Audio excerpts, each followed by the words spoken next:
Good afternoon, everyone. I'm Maisara, and today I'll be presenting on Montian Bunma's work, Venus of Bangkok.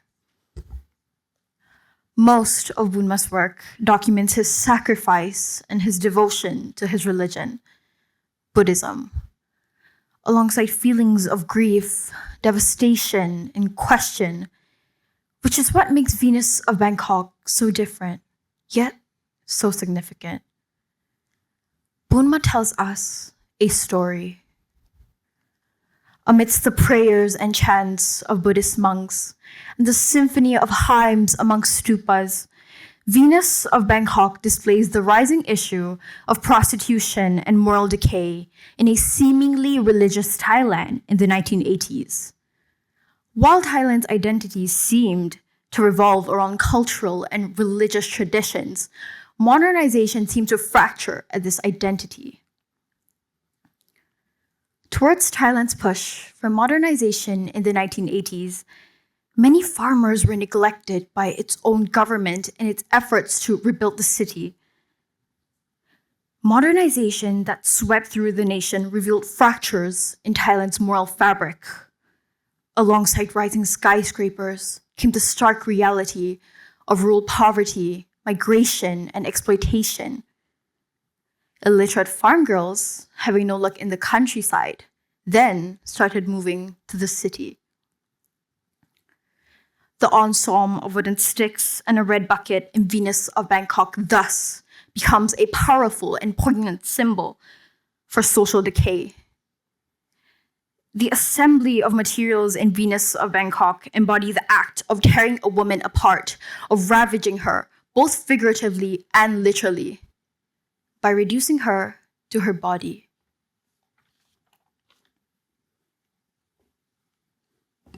Everybody's heard of Venus, better known as Aphrodite, goddess of love and fertility. The Greeks and Romans thought of her as this untouchable high being, object, deity, or thing.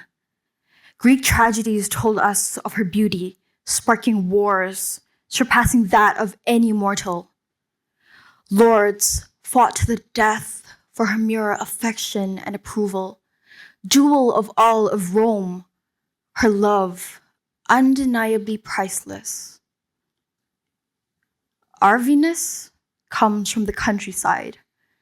Her palms are calloused like the scales of a fish. She carries thin hope for a future, some coins, her dreams, and her most priceless vessel, her body. Neon lights flicker, replacing the stars as our young Venus roams the streets, calling her lovers or clients who pay the right prices by the hour to her version of an Olympus, a brothel.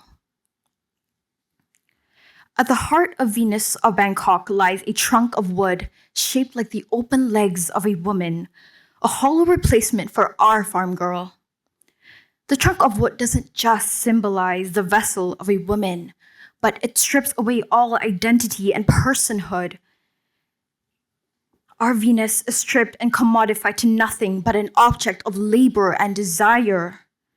Our Venus, once tall, colossal, powerful, is stripped, desecrated, and is left hollow. A red bucket filled with cement and painted red is placed between the wood. The vivid red is associated with passion, danger, and blood. The dry red paint, a symbol of lives bled dry by prostitution. The hardened cement is a stark reminder of how these women have inescapable fates, solidified with little hope for a better future, a better life.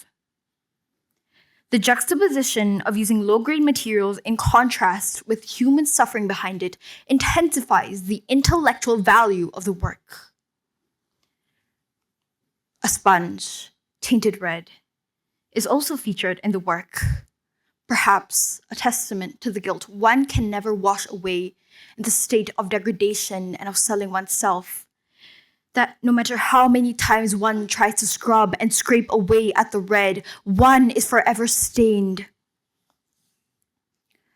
Venus of Bangkok also features a wooden crate with bricks on top of it.